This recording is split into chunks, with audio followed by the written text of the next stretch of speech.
BRS పాలనలో ఉద్యోగులు ఇబ్బందులు పడ్డారన్నారు మంత్రి కోమటిరెడ్డి. కేసీఆర్ ప్రభుత్వంలోని దోపిడీని ప్రజల ముందుంచి అక్రమ కేసులకు భయపడకుండా అవినీతిపై పోరాడిన వ్యక్తి తీన్మార్ మల్లన్న అని అన్నారు. మల్లన్నకు యువత అండగా నిలవాలని పిలుపునిచ్చారు. నల్గొండలో మల్లన్న నామినేషన్కు హాజరయ్యారు మంత్రి. గతంలో చెప్పినట్టుగానే ఆస్తులన్నీ ప్రభుత్వానికి అప్పజెప్తానన్నారు మల్లన్న. తనను గెలిపిస్తే యువతకు ప్రజలకు నచ్చే విధంగా పనిచేస్తానన్నారు.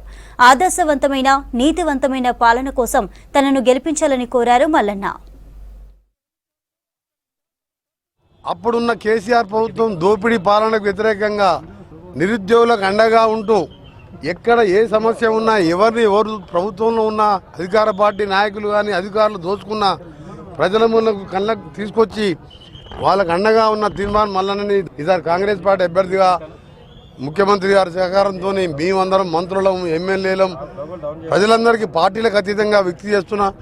ఇప్పుడే మేము మాట్లాడుకున్నప్పుడు అతనికి ఉన్న 1.5 కోట్ల ఆస్తిని కూడా ప్రభుత్వానికి రాస్తున్నట్టు చీఫ్ సెక్రటరీకి అడ్రస్ చేస్తూ నాకు లేఖ ఇవ్వడం ఇది దేశ రాజకీయాల్లో కానీ తెలంగాణలో కానీ ప్రప్రదంగా ఉండొచ్చు.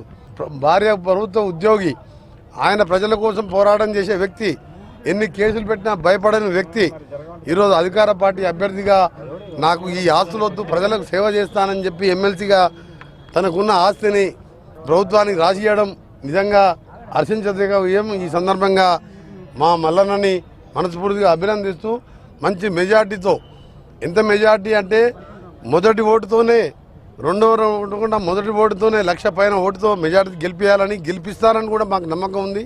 ఎందుకంటే 10 సంవత్సరాలు ఆయన పోరాటం చూసినాం. ఈరోజు అందుకని కళ్ళపల్లి మాటలు చెప్పి గతంలో మోడీ గారు సంవత్సరానికి 2 కోట్ల ఉద్యోగాలని 15 లక్షలు మీ అకౌంట్లో వేస్తానని చెప్పి అదాని అమ్మానికే పరిమితమైన మోడీ గారి పాలన చూసాం. ఇక్కడ కేసీఆర్ 10 ఏళ్లలో ఒక్క డిఎస్సి పెట్టకుండా చూసినాం. ఒక్క డిఎస్సి పెట్టలే. 60,000 మంది ఉద్యోగులు టీచర్లు రిటైర్ అయితే 6,000 స్కూళ్ళు మూతపడ్డాయి. ఉద్యోగులకు 1వ తారీఖు జీతాలనే మర్చిపోయిండు. పెన్షనర్స్కు 20వ తారీఖు తెలియదు, సెల్ ఫోన్లు చూసుకుండు. బ్యాంకులలో వాళ్ళకు తీసుకున్న అప్పులకు లొడ్డీ కావడంటే ఎన్పిఐ అకౌంట్గా మావి లోన్లు దొరకని పరిస్థితి ఉద్యోగులకు. ఒకవైపు వాళ్ళకి పిఆర్సీ ఇస్తే బిచ్చం వేసినట్టు 5% పిఆర్సీ ఇచ్చిండు.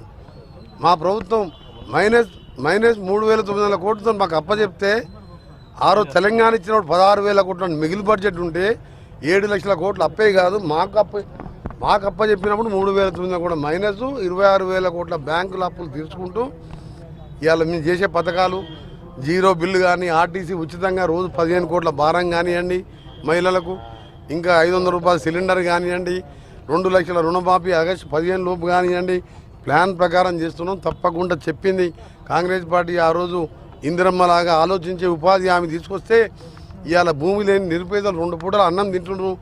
80 ఏళ్ళ వయసున పోయి 4 గంటలు పనిచేస్తే 150 రూపాయల కూలి వస్తుంది. దాన్ని మా మేనిఫెస్టోలో 400 కనీస కూలి కింద పెట్టినాం. 5 న్యాయపత్రాలలో 1,00,000 రూపాయలు యువకులకు పెట్టినాం. అందుకని అందరూ కూడా మా మల్లన్నని గెలిపించాలని. ఇక్కడ నల్గొండలో ఓటర్స్ తక్కువ మీ ఫ్రెండ్స్ ఖమ్మంలో ఉన్న, వరంగల్లో ఉన్న ఇంటింటికి మనం మాట్లాడుకోవాలి. మీరే తీన్మార్ మల్లన్నగా మారిపోవాలి.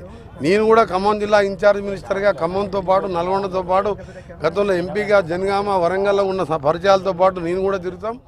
అలాగే పట్టభద్రులకు నేను చేసేటువంటి విజ్ఞప్తి ఒకటే అన్న, నిజంగా నాకున్నది 3 సంవత్సరాలే. 3 సంవత్సరాల కాల పరిమితిలో ఒకవేళ తీన్మార్ మల్లన్న కనుక మీకు నచ్చిన విధంగా పని చేయకపోతే నేను ప్రజా రెఫరెండానికి సిద్ధం.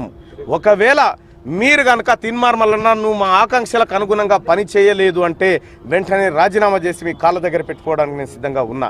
దయచేసి సోదరులారా, ఒక ఆదర్శవంతమైన రాజకీయాల కోసం, ఒక నీతివంతమైన రాజకీయాల కోసం ఒక అవకాశం ఇవ్వాల్సిందిగా వరంగల్, నల్గొండ, ఖమ్మం పట్టభద్రులందరికీ నేను రిక్వెస్ట్ చేస్తూ ఉన్నా, నమస్కరించి అడుగుతా ఉన్నా.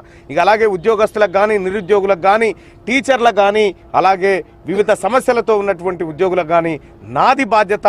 నేను మా అన్నగారి ద్వారా, ఇక్కడ ఉన్నటువంటి మా సోదరులు ఎమ్మెల్యేల ద్వారా ఈ ప్రభుత్వాన్ని ఖచ్చితంగా అడిగి మీ ప్రశ్నలన్నింటినీ, మీ సమాధానాలు రాబట్టి మీ అందరికి అప్పచెప్తామని తెలియజేస్తూ, అలాగే మొత్తానికి ప్రజలందరూ సంతోషంగా ఉండాలని కాంగ్రెస్ పార్టీ, ఆ కాంగ్రెస్ పార్టీలో నేనున్నందుకు గర్వపడుతూ ఇవాళ కాంగ్రెస్